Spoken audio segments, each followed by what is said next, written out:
కాల్తీ. మీరెవరు సార్?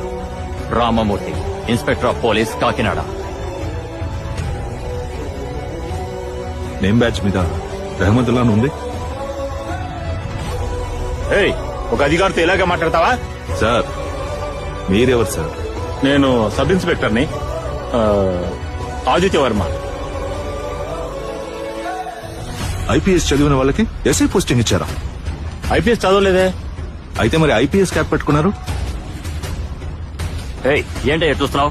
లోడలోడని వాగుతున్నాడు. Harbouring and accuse, నేరస్తుని కాపాడ్డాం. సెక్షన్ 379 లో వీడి లోపలేవయ్యా. రావయ్యా. సెక్షన్ 379 క్యాటర్ థెఫ్ట్. అంటే ఏంటి తమ్ముడు? కోళ్ళని పశువుల్ని దొంగలించే వాళ్ళ మీద వేసే సెక్షన్. ఆ అమ్మాయిలకి ఏదో సెక్షన్ చెప్పాడే. సెక్షన్ 509 ఈవ్ టీసింగ్. వీళ్ళంతా ఎవరు తమ్ముడు? దొంగ పోలీసులు.